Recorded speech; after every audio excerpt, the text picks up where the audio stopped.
ने पूछा कि महाराज ये बाराय है कौन जिसके साथ भगवान का युद्ध हुआ है। सुखदेव जी महाराज कथा कहने लगे, ये ब्राह्मण के शाप का ही परिणाम है,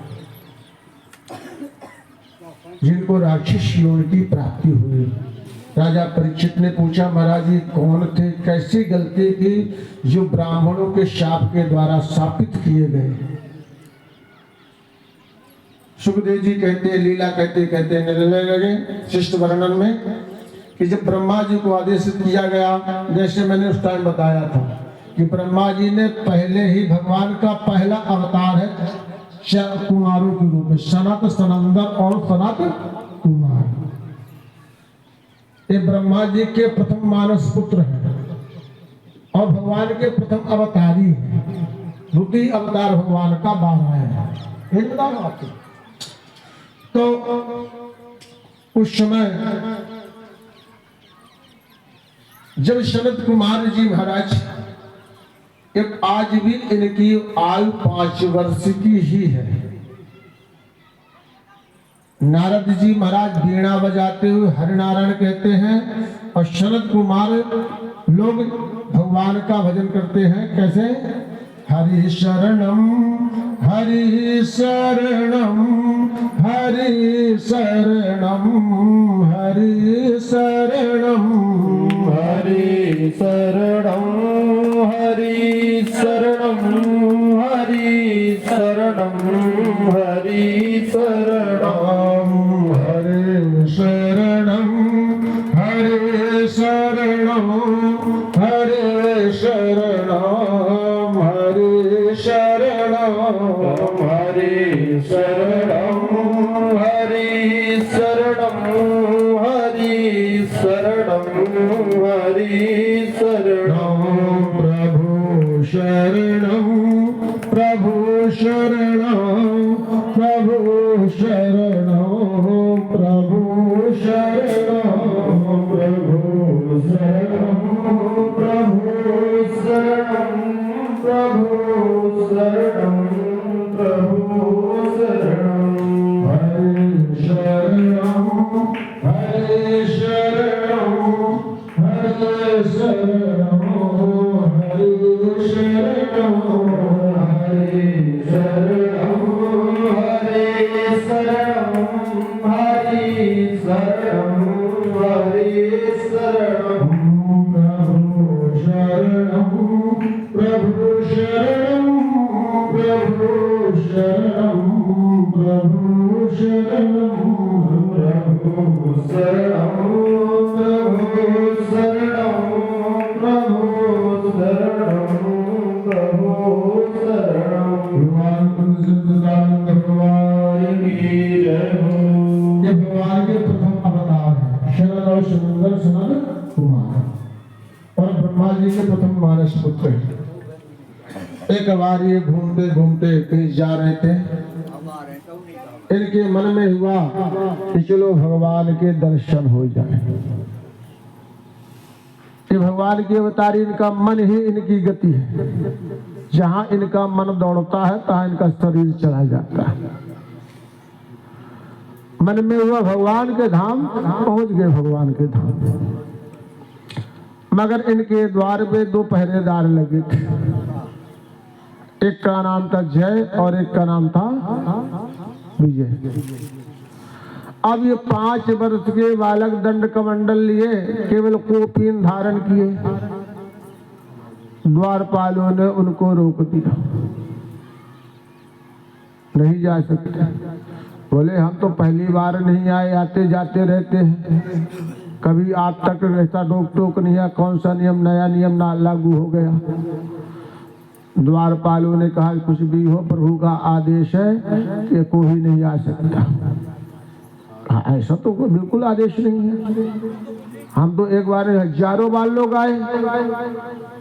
इसी तरह वो अपना तू मैं करते करते उन संतों के लिए अपना एक डंडा पहरे डाल लिए थे, अड़ा दिए, मैंने रास्ता अवरुद्ध कर दिया। अक्रोधातुर में बात करने लगे, भैया यहाँ का द्वार डेहरी मान मैं हूँ, मेरे आदेश का आपको पालन करना पड़ेगा। उत्तेजना तेजस्व में आकर के, तो ब्राह्मण तो चाहते नहीं तेजस्व, तो कभी स्थित परिस्थिति ऐसी आ जाती है उनको भी तेज में आना ही पड़ता है। शनंदर कुमारों को भी थोड़ा भिगुटी टेढ़ हो गई। अरे मित्र लोक में तो एक तरह अनैतिक व्यवहार होता रहता है, मगर भगवान के धाम में भी यह नीति, यहाँ भी भेदभाव। थोड़ी सी बुद्धि गर्म हुई, तामस का समावेश हुआ। शरद कुमारों ने अंजलि में जल लिया, कुछ मंत्र पढ़े और श्राप दे दिया, जाओ तुम्हारी क्रिया राक्षसी प्रवृत्ति की है, तामसी प्रवृत्ति की है, इसलिए मैं श्राप देता हूं कि तुम राक्षस हो जाओ। और जैसे ही श्रापी का वार्तालाप हुआ, तैसे द्वार पे भगवान पधार गए। सनत कुमार जैसे संतों के शरीर में क्रोध का समावेशित हुआ तो वैकुंठ में प्रवेश नहीं मिला। सोचिए, एक बेर थोड़ी सी गलती क्रोध आया तो वैकुंठ में प्रवेश नहीं हुआ।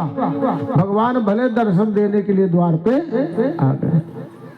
दर्शन हुआ, संतों ने भगवान से क्षमा याचना मांगी, मेरा तो तप चला गया। एक बार क्रोध करने से जितने तपस्या की थी उतना सब शांत हो गया, नष्ट हो गया।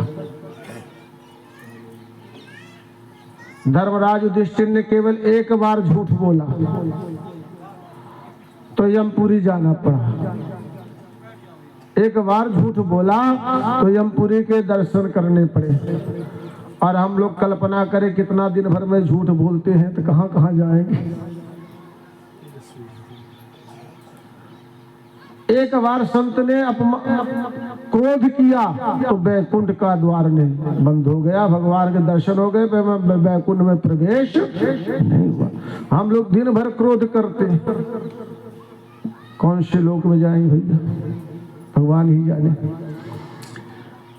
तो कहते हैं कि वंश में कथा कहते कहते हैं तब वही जो द्वारपाल थे जय विजय, वही दिति अम्बा के घर में हिरणाक्ष और हिरणाकश्यप के रूप में अवतरित हुए। अब इस श्लोक के माध्यम से गच्छते तस्याद रूपा विभानाम मैथुनम संवितः तत्यम पुमान सेनम संभुवम सुराट। जब भगवान ने पृथ्वी को लिया के स्थापित कर दिया, तब भगवान ने आदेश किया ब्रह्मा जी को कि तुम अब सृष्टि की रचना करो। तो ब्रह्मा जी ने पहले अपने अंश से 10 पुत्रों को उत्पन्न किया, 10 ऋषियों को उत्पन्न किया।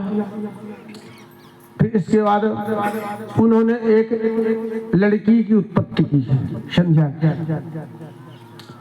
उसको देख करके ब्रह्मा जी की इंद्रियां जो है चलयमान हो गई। ये 9 पुत्रों ने हंस के कहा, तुम कैसे पिता हो, कैसे धर्म की बात करते हो। जिस पुत्री को उत्पन्न किए उसी के शरीर में तुम्हें वासना की चेष्टा जागृत हो गई, ये अधर्म है।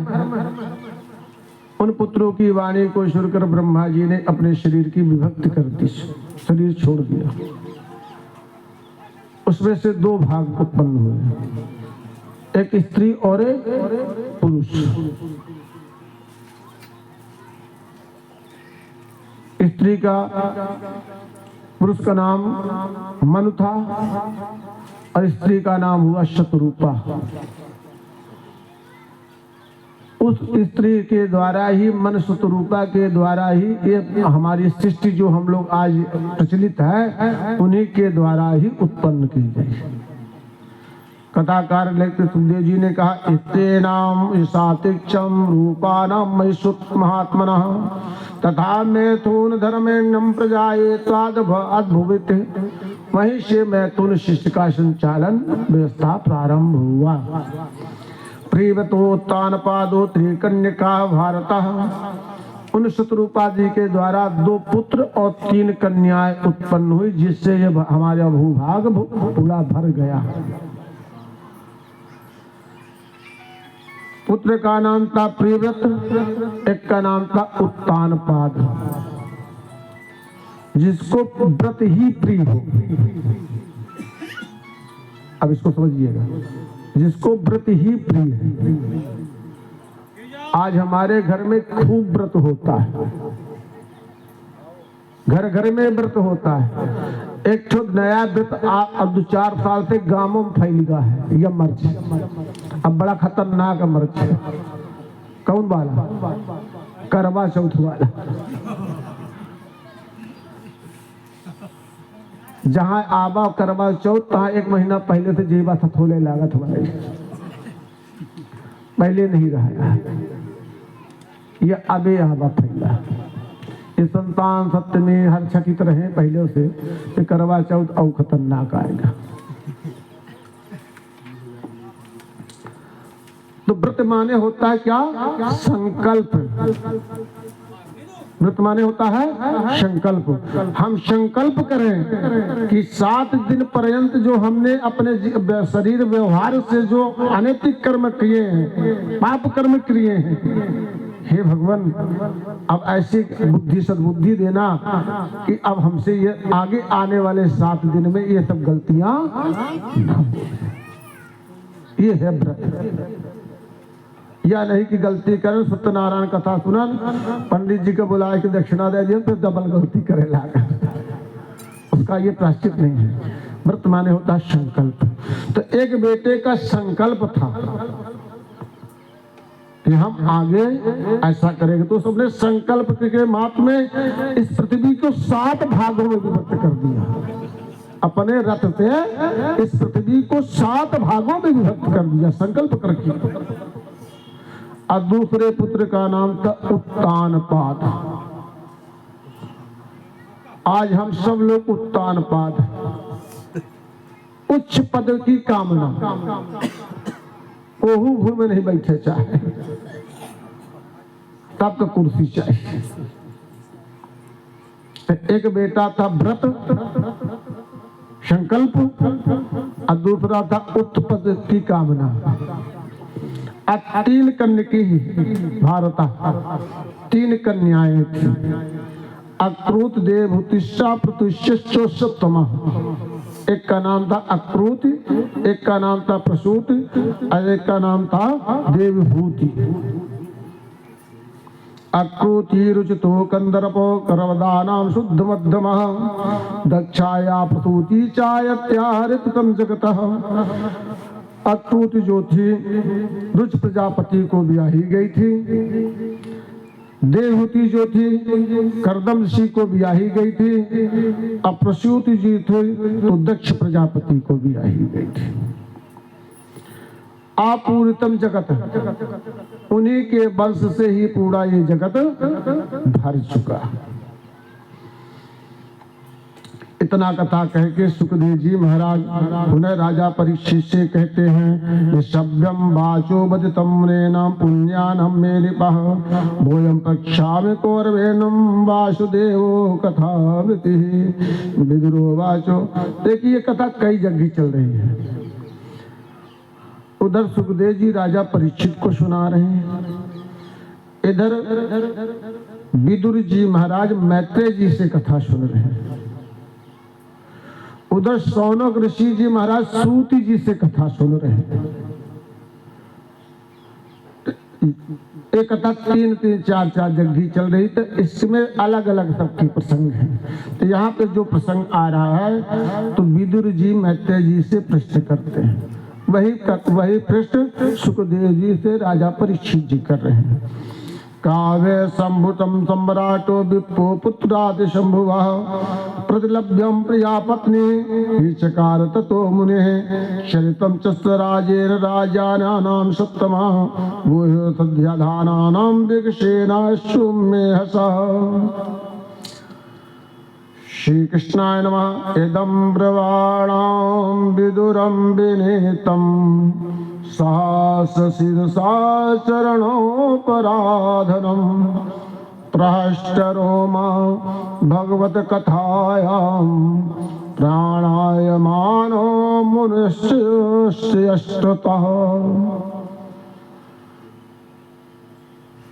जब ये दोनों श्रापित हुए, दिति अंबाजी, एक दिन की कथा है। कश्यप जी की बहुत सी पत्नियां थी, उनमें से केवल दिति और अदिति की कथा हम लोग ज्यादा जानते हैं। दिति से दैत्य और अदिति से देवता। घर में भगवान करे, कहना नहीं चाहिए, मैं अब मुख में आगत कह दे, भगवान करे एक भैंस दुई नार बैरी दुश्मनों के न हो। एक घर में एक ठे भैंसी हो और दुई ठे पत्नी हो, वह जाना था सुख, दूसर को जाने। कश्यप जी महाराज जी के यही हाल है, कभी दिति आती है कभी अदिति। महाराज जी मेरे बच्चों को बड़ा कष्ट, कभी वो आते महाराज जी मेरे बच्चों को बड़ा कष्ट। ये दोनों के झंझट में फंसा। एक बार एक किसी व्यक्ति के यहाँ कोई चोरी करने के लिए गया। अब उनकी दो पत्नियां थी, एक हाथ पकड़ ली, एक हाथ पकड़ ली, एक अपने पे खींचे, हम खाइया नहीं ले आया, हुआ नहीं ले आया, एक खींचे, हम खाइया नहीं ले आया, नहीं कल ले आ दे, तुम ऐसा रोजीना कहते है।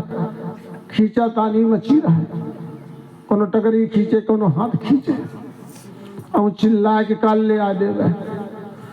उन्हीं के घर में चोरी करे, चोर घुसा और चोरी करत करत कर वह कमरा में पहुंच गए जहां भक्त के खिंचाई होत रहा है। तो चोरी छोड़ को देखे लग ड्रामा।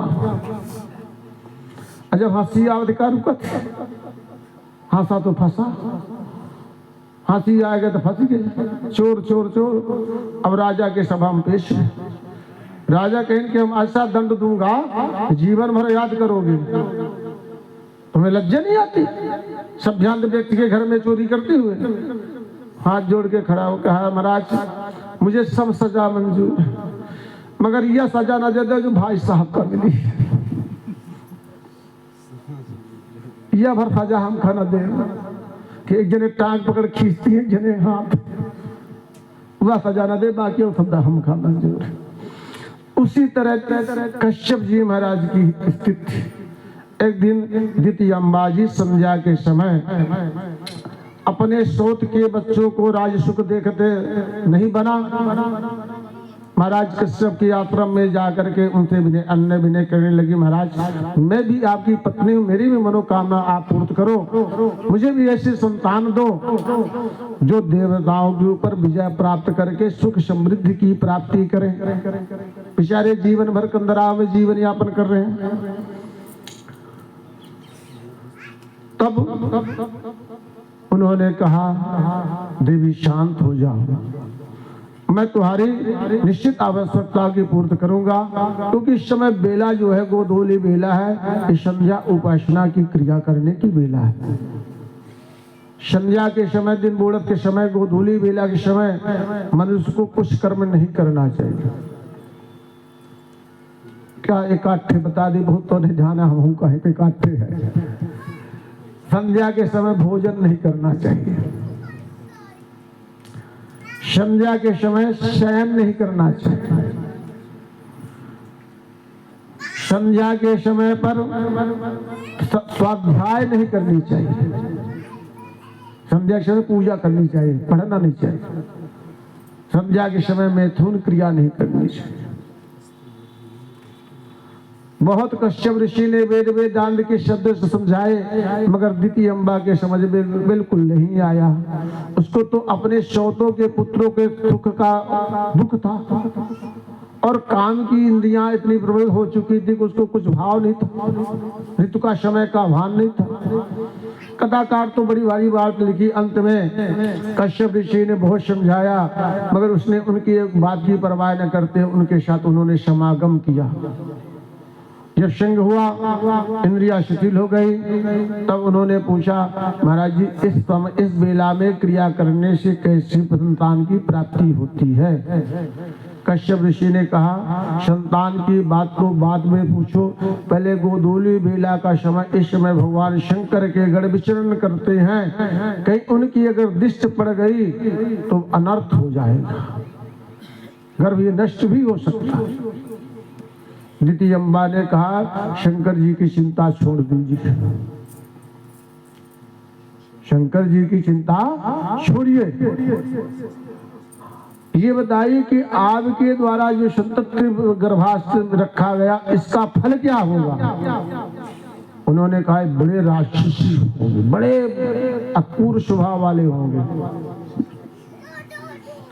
द्वितीय यही तो चाहती थी कि बड़े क्रूर स्वभाव वाले हों, तब तो देवताओं पर विजय प्राप्त करेंगे। तो उसने पूछा, शरितस्यायत भूतानां भूतेनां शरितानि च एतत् सद्या संध्यानां भगवानं भूत भावनः। इस समय जो क्रिया करने के कारण तुम्हारा पुत्र जो है बड़ा दुष्ट प्रकृति वाला होगा, मगर गर्भोत्र जो होगा वो जरूर भगवत प्राण वाला होगा, और तुम्हारे पुत्रों की मृत्यु केवल नारायण के हाथ से होगी।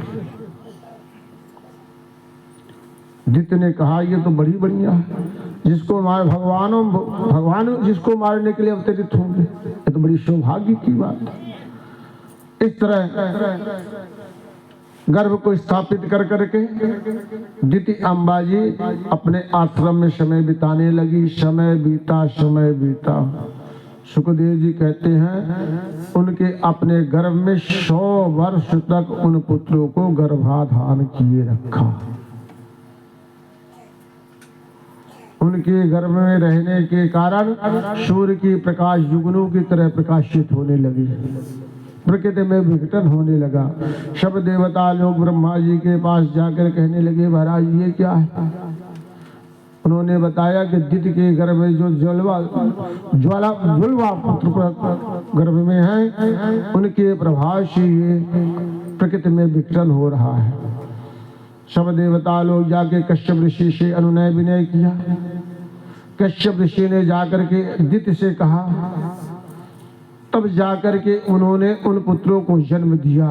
जैसे जन्म होती है तैसे ही बड़े बड़े उल्कापात होने लगते हैं, आकाश से तारे टूटकर गिरने लगते हैं, वृक्ष अपने धराशायी हो जाते हैं, पृथ्वी धूलमय हो जाती है। माने विपरीत क्रिया, नदियों में से पीप की धारा बहने लगती है, मूर्तियों से रक्त की धारा बहने लगती है, अनंत क्रिया होने लगी। तब समस्त लोकों में हाहाकार मच गया। तब ये जो बड़ा पुत्र था हिरणाक्ष, क्षण मात्र में देखते विशाल रूप को प्राप्त हो गया, और हाथ में गदा लेकर के जिस लोक में जाता उसी लोक के लोकपति जो थे हाथ खड़ा कर देते, कहते भैया जी ये सिंहासन पकड़ो, मैं चला। कोई लड़ता ही नहीं था, चाहे नाग लोग जाए, या सुतल लोग जाए, अतल लोग जाए, या बितल लोग जाए, जहाँ जिस लोग में जाए उसी लोग का अधिपति राजा खड़ा हो जाता, भैया जी सिंहासन ले लो, मैं आपका दास बन गया। इसी तरह तीनों 7 लोग नीचे में भ्रमण करने के बाद ऊपर की ओर आ रहा था। अब जा रहा था ब्रह्मलोक की ओर। क्या हम जाएंगे देवताओं से आक्रमण करेंगे? तो मिल गए नारद जी आकाश मार्ग में। उसने कहा, हे नारद, हे देवर्षि, मुझसे युद्ध करो। नारद जी ने कहा, भैया मैं युद्ध तो जानता नहीं, मैं तो केवल भगवान का भजन करता हूँ। अगर कहो तो एकाध पद्य आपको भी सुना दूं। उसने कहा, मुझे युद्ध करने की लालसा, तुम्हें भजन की बात करते हो? हमारे हाथ खुजला रहे हैं। नारद जी ने नीचे की ओर देखा, रसातल से भगवान महाराज जो थे पृथ्वी को ला रहे थे। नारद जी कहा, तू ऊपर से नीचे को जा। उसने कहा, मैं नीचे से ही ऊपर आ रहा हूं। बोले आज जा। पृथ्वी से एक वाराह और जल से एक वाराह पृथ्वी को लेकर आ रहा है, उसके साथ तू युद्ध करेगा, तेरे जीवन की खुजली मिट जाएगी। अब वो क्या जाने किससे मिला रहा, वो तो इतना मतवाला हो गया कि उसको कुछ भान नहीं आगे पीछे का। वो सीधे ऊपर से नीचे जा रहा था, रसातल से भगवान पृथ्वी लेके आ रहे थे। उसने पीछे पीछे जा करके भगवान को कहा, श्री कृष्णाय नमः। देवाक्रमणं जलेश भाषितं महान मानाद दत्त दुर्मदः हरे विरिद्यांगतमग्नारदः तातलं निर्भेनं च वादिदत्यः ददर्तरं तद्विवादिधारः प्रेयमाणा निमग्रादधिष्ठितं मुमक्षितां मोक्षारुचिरो अरुणेन मीश्वं जाहो वनगोचरो मृगः। उसने वैसे भगवान को देखा, आओ वन में रहने वाले जीव, हम तुम्ही को तो ढूंढ रहे थे, तुम्हें तो अच्छे मिल गए, हम तुमसे युद्ध करना चाहते हैं। अनंतवाद कही वन गोचरम मृगा आमे नमानम विमोक्षतो ने दसो कशानाम विषभेज मर्जिता ये स्वस्यत्या अस्मानं ममेक्षितः शुराय धामाश दिदसूकरस्तांक त्वामेन तं परमेव वायभूतो यो महामान् सुरश्रम परोक्षितो त्वायोगमाया बलपौरुषं सत्यात मूढ़ं प्रवृतं दक्षता। कहता क्या, हम योग माया बल मार पौरुषम। अरे तुम्हारी पौरुषी क्या मेरे आगे, मैं जिस लोक में जाता उसी लोक का राजा मुझको प्रणाम करके अपना आसन दे देता। तुम से युद्ध, नारद जी ने पता ना कहां से तुम्हारा रास्ता बता दिया कि जाओ बाहर से युद्ध करो, तुम्हारे जीवन की खुजली मिट जाएगी, तुम्हारे पौरुष तुम्हारे लड़ने लाए नहीं।